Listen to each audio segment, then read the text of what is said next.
국제 컨퍼런스의 행사장 안에서 갑자기 한 남성의 목소리가 크게 울리며 "이것은 말도 안 된다. 거짓말하지 마" 라고 외치는 소동이 벌어졌습니다. 이 남성의 고함에 놀란 참석자들은 그의 방향을 향해 시선을 돌리는데요. 그는 분노에 찬 눈빛으로 주변을 둘러보며 자신의 의견을 강조하고 있습니다. 휘몰아치는 그의 목소리에 행사장은 적잖이 소란스러워지는데요. 과연 무슨 일이 있었던 것일까요? 영상 시청 전 구독과 좋아요는 영상 제작에 큰 힘이 됩니다.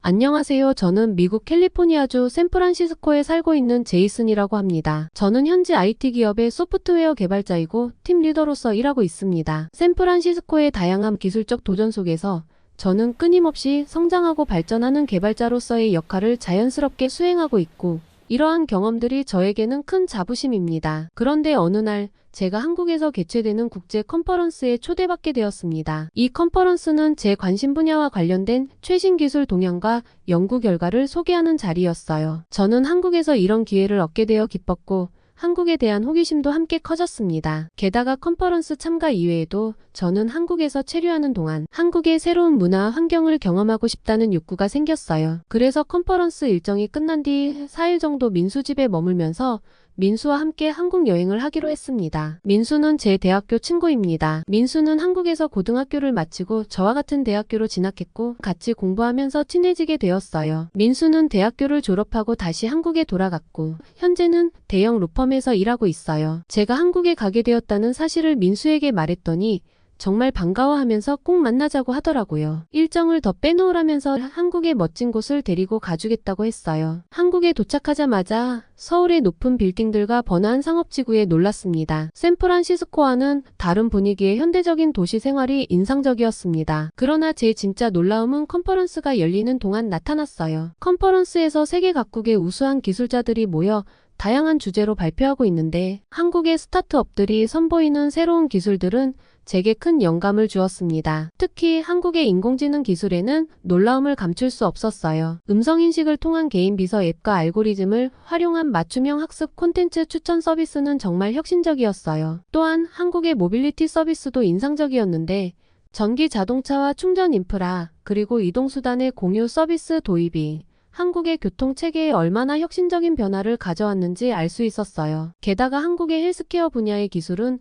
건강에 관한 새로운 시각에 눈을 뜨게 해줬어요. 마지막으로 특히 한국의 플라이팅 카메라 기술이 정말 놀랍더라고요. 드론을 활용한 고품질 사진과 동영상 촬영은 제게 굉장한 감동을 안겨주었죠. 이러한 기술들을 보고 나니 머지않아 미래의 기술 발전에 대해 한국의 선두 역할을 볼 수 있을 것 같다는 생각을 했습니다. 정말 많은 것을 알게 된 유익한 컨퍼런스였습니다. 그리고 제가 다시 미국에 돌아가 이러한 기술들을 접목해 미국의 미래의 삶을 어떻게 혁신할지에 대한 열정을 갖게 되었죠. 컨퍼런스가 끝난 후 저는 민수를 만나기 전에 한국의 전통 문화를 체험하기로 했어요. 저 역시 한국에 놀러온 외국인들이라면 한 번씩은 꼭 가본다는 경복궁에 갔어요. 경복궁을 본 저는 한국의 역사와 전통의 놀라움을 금치 못했습니다. 왜 외국인들이 한국에 오면 꼭 경복궁을 가보는지 이해가 가더라고요. 저는 경복궁에서 한복 체험의 기회를 얻게 되었는데요. 한복을 입고 다니니 제가 마치 한국의 역사 속 주인공이 된 듯한 느낌을 받았습니다. 고요한 경복궁 안에서 예로부터 전해져 내려온 전통적인 건축물과 정원은 저에게 한국의 고귀한 아름다움을 보여주었죠. 제가 한복을 입고 있는 모습은 한국인들에게도 따뜻한 반응을 얻었습니다. 지나가는 사람들이 제게 따뜻한 눈길을 보내왔고 제가 입은 한복을 통해 언어의 장벽을 넘어 소통하는 즐거움을 느낄 수 있었습니다. 경복궁 구경을 마치고 친구 민수를 만났습니다. 민수는 자신의 고향인 강원도 강릉에 함께 가자고 했어요. 서울은 외국인들에게 정보가 많아서 자신의 도움 없이도 언제든지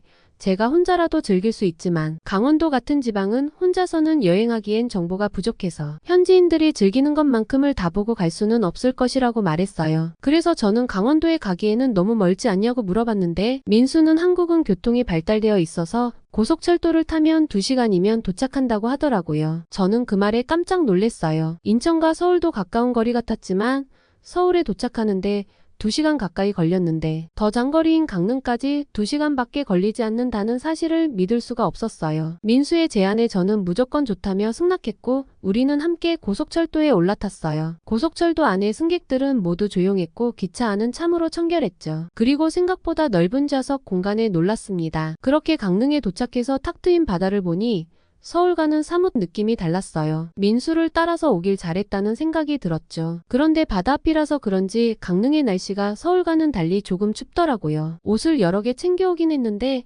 바람막이 정도의 얇은 외투밖에 없었어요. 다음날 아침 일찍 민수와 설악산에 등반 예정이었는데 사실 등산화도 없었어요. 등산화와 두꺼운 겉옷을 사러 가기에는 너무 늦은 시간이었어요. 그때 민수는 갑자기 스마트폰에서 검은색 롱패딩을 보여주더니 주문할까? 라고 제게 묻더라고요. 그런데 인터넷으로 물건을 살 수 있다고 하더라도 내일 아침까지 그 물건이 도착할 수 없을 텐데 왜 사야 하는지 이해가 안 가더라고요. 그래서 저는 민수에게 다음날 아침에 설악산 등반 일정을 뒤로 미루던지 아니면 아침에 일찍 여는 상점에 가서 점퍼를 사자고 말했어요. 그런데 민수는 제 말을 듣는 척도 하지 않고 이 등산화는 마음에 드냐고 물어보더라고요. 제가 계속 이야기해봤자 민수의 행동이 바뀔 것 같지 않아서 점퍼와 등산화를 대충 골랐습니다. 어차피 내일 아침에 오지도 않을 거고 심지어 제가 한국에 있는 동안에 받을 수 없을지도 모르는 물건이니까요. 그런데 민수는 다음날 새벽에 일어나자마자 현관부터 나가더라고요.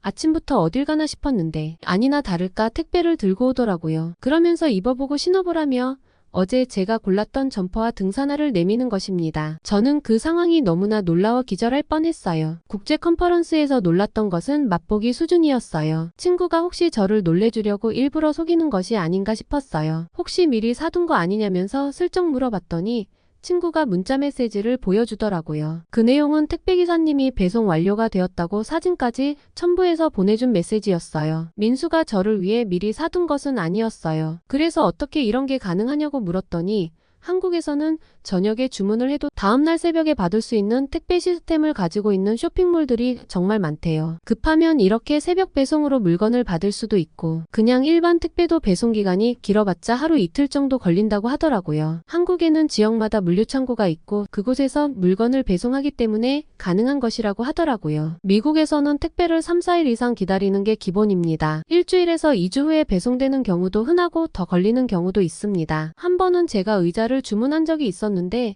그것을 받는데 2달이 걸린 적도 있어요. 미국에서 택배를 배송할 때 보통 한국의 등기처럼 수취인의 서명을 받아가는 경우도 있지만 일반적이지 않아요. 부피가 작을 경우에는 일반 우편물처럼 우편함에 넣어두고 부피가 클 경우에는 우편함 아래에 있는 사물함에 넣고 문을 잠근 뒤 그 열쇠를 우편함에 넣어두고 가기도 하지만 그마저도 귀찮으면 집 앞에 택배를 두고 가는 경우도 많아요. 한국처럼요. 한국은 집 앞에 택배를 놓고 가도 분실 위험이 거의 없다고 하더라고요. 그런데 미국은 택배 분실이 정말 많아요. 얼마나 많으면 택배 분실 보험이 있겠어요. 전문적으로 택배 상자를 훔쳐가는 도둑들도 있어요. 택배 터리범들은 차를 몰고 다니면서 상자가 놓인 집들이 비어있음을 확인하고 상자를 얼른 차량에 싣고 다음 집으로 향하는 방식으로 택배 상자를 훔쳐가요. 택배 분실이 많아지니까 어느 날엔 택배기사가 물건을 휴지통에 넣고 간 적도 있어요. 택배기사 입장에서는 잘 안 보이는 곳을 선택한 것일 텐데 문제없이 물건은 멀쩡히 배송되었지만 그래도 결국 저는 물건을 받지 못했어요. 미국에도 배송 추적 시스템이 있는데 그게 업데이트가 잘 안 될 때가 많아요. 제가 배송 현황을 조회해봤을 때 계속 배송 중이길래 전 아직도 제 물건이 오고 있는 줄 알았어요. 그런데 나중에 알고 보니 제 물건이 쓰레기통으로 배송이 완료되었고 그대로 버려졌다는 사실을 알고 정말 그 실망감은 아직도 잊을 수가 없네요. 한국처럼 배송이 완료되었다는 메시지라도 받았다면 전 그 물건을 잃어버리지 않을 수 있었을 것 같네요. 아쉬운 마음을 뒤로 하고 저는 민수와 채비를 해서 설악산으로 출발했어요. 설악산에 도착한 순간 저는 설악산의 그림 같은 풍경을 보자마자 마치 시간이 멈춘 듯한 감동에 휩싸였어요. 높은 봉우리가 구름 속에서 자연의 존귀함을 드러내며 울창한 숲이 주변을 포근하게 감싸고 맑은 계곡은 저에게 청량함을 전해줬어요. 설악산 정상에서 바라보는 풍경은 한 장의 아름다운 그림을 걷어낸 듯한 예술작품 같았어요. 이 아름다운 풍경을 감상하면서 저는 감동이 가득한 순간을 경험할 수 있었어요. 게다가 민수의 친절한 설명은 설악산의 아름다움이 더 강조되는 것 같았어요. 설악산에서의 여유로운 시간은 저에게 오랜만에 찾아온 소중한 순간으로 다가왔어요. 매일 바쁘게 지내며 느끼지 못했던 여유로움은 제게 큰 충전이 되었어요. 진정한 힐링의 순간이었습니다. 게다가 그 순간은 마치 시간이 멈춘 듯한 평온함을 느끼면서 제 삶에 대한 감사함마저 들게 했어요. 설악산에서 여유로운 시간을 보내고 민수는 저를 어느 허름한 식당에 데려가더라고요. 민수는 설악산에 왔으면 내려오면서 이것을 꼭 먹어야 한다면서요. 그 음식은 바로 파전이었습니다. 파로만 만들어진 음식이라고 하길래 별로 기대가 되진 않았어요. 식당의 문을 여니 파전의 향이 풍겨왔고 저는 갑자기 배가 고파지는 게 느껴졌어요. 얼마 지나지 않아 주문한 파전이 나왔는데 한 입 먹어보니 정말 이런 신세계가 없더라고요. 얇게 펴진 파전의 바깥 부분은 바삭하고 한 입 베어 물면 입안 가득히 퍼지는 고소한 향과 함께 식감이 일품이었어요. 어떻게 파로만 이렇게 맛있는 음식이 만들어질 수 있는지 정말로 한국 음식이 경이롭기까지 했습니다. 파전을 먹으니 목이 말라 저는 시원한 맥주가 땡겼어요. 그런데 민수는 파전에는 무조건 막걸리를 먹어야 한다고 하더라고요. 그러면서 막걸리를 주문했어요. 막걸리는 한국의 전통주 같은 건데 쌀로 만든 술이라고 하더라고요. 막걸리의 생김새는 하얀 우유 같았어요. 우유를 생각하니 파전이랑은 너무 안 어울릴 것 같아서 거부감이 조금 생겼는데 민수는 어서 마셔보라고 하더라고요. 민수의 독촉에 하는 수 없이 한 잔을 들이켰는데 쌀의 고소함이 입안을 가득 채우고 맥주 못지않은 탄산감이 입속을 시원하게 씻어내어 상쾌한 느낌을 주더라고요. 민수의 말대로 막걸리는 파전과 찰떡궁합이 맞더라고요. 정말 맛있었습니다. 한국에서 열린 국제 컨퍼런스에서의 다양한 아이디어들은 마치 제게 끝없는 가능성의 문을 열어놓은 것처럼 느껴졌고 민수와 함께 오른 설악산의 아름다움은 제게 무한한 에너지를 전해주었습니다. 함께 먹은 파전과 막걸리를 생각하면 지금 당장 한국에 가고 싶을 정도입니다. 마지막으로 민수와 함께한 시간은 한국 여행을 더욱 특별하게 만들어 주었습니다. 저와 함께 해준 민수에게 감사의 마음을 전하고 싶네요. 지금까지 제 사연을 들어주셔서 감사합니다. 미국인 제이슨 씨의 한국 체험기였는데요. 어떠셨나요? 우리는 이미 당연한 것으로 받아들이는 빠른 배송 시스템이 확실히 외국인 시선에서는 놀라운 경험인가 봅니다. 게다가 현지인이 아니라면 찾아서 먹기 힘든 파전과 막걸리를 맛있게 드셨다니 한국인으로서 뿌듯하네요. 친구 민수님께서 훌륭한 여행 코스로 제이슨 씨를 안내해준 것 같습니다. 제이슨 씨와 민수님에게 항상 행복이 가득하시길 바랍니다. 끝까지 시청해주셔서 감사합니다. 오늘 이야기가 좋으셨다면 구독과 좋아요 눌러주시고 주변의 많은 분들에게 공유해주세요. 더 감동적인 사연으로 찾아뵙겠습니다. 여러분 2024년 새해 복 많이 받으세요.